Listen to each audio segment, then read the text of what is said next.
Time now for Sunrise On Demand, where you decide the stories. And this morning, the focus is on recycling and whether it's a waste of time. Some people are very sceptical about this, so let's find out what happens to the stuff in your wheelie bin once it's been collected. Curious. Lara Shannon from Keep Australia Beautiful is at one of Vizzy's material recovery facilities, which is capable of recycling 1,000 tonnes of material every day. Lara, good morning to you. Now, we've got to convert Nat that you guys do the right thing. Where do things like our newspapers and milk cartons end up? Well, basically they get recovered and then they get broken down into a little fibre, and it's really simple. They get turned back into new boxes.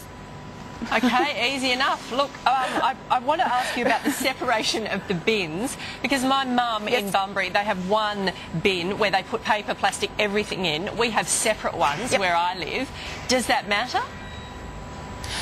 There's lots of different systems. No, it doesn't matter, because particularly at a facility like this, they go along on the conveyor belt and then they all go off into where they're meant to belong. So plastic goes one way, cardboard boxes go the other, glass goes to another, and they end up where they should.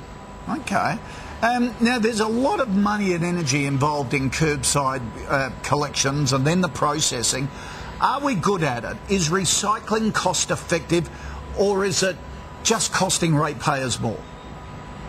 No, recycling is very cost effective. Now, I don't know about you, but I don't want my garbage sitting in my backyard, so we have to get rid of both your waste and your recyclables. So the cost is really about sending that truck around. So whether it's picking up your garbage or whether it's picking up your recyclables, there is a cost involved. But of course with recyclables, that material has a positive cost to it, in that Vizzy, for example, will pay for a lot of these materials, and then of course they get recovered and turned into new materials. So actually it is far more cost effective than sending it to landfill, particularly with landfill levies increasing dramatically over the next few years. Okay, look, we have been recycling for quite a few years now. Have we got it right? What are we doing wrong?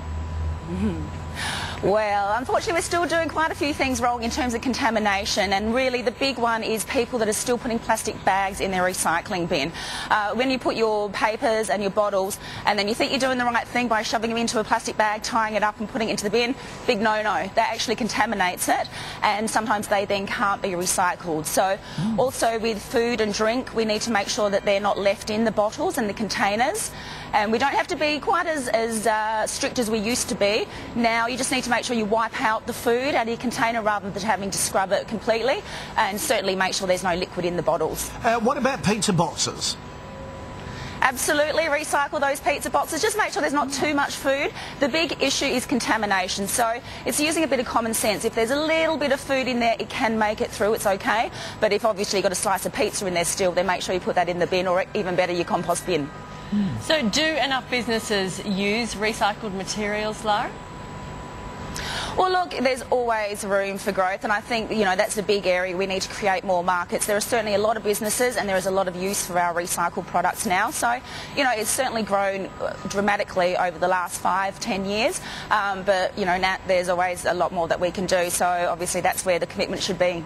And, Lara, people would be stunned at these centres, wouldn't they? The technology that goes into it. I've been to one of the Vizzy ones, and they have them in America. They're world class at it.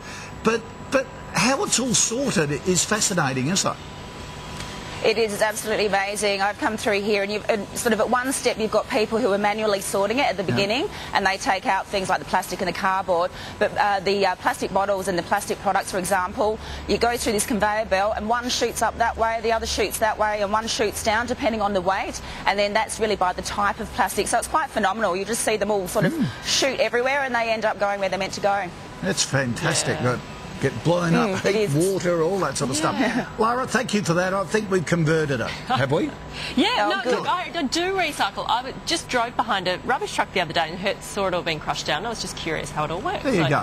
Thank you, Lara. Thank you, Lara. It does. It all gets recovered and it gets reused. Beauty. Thank you.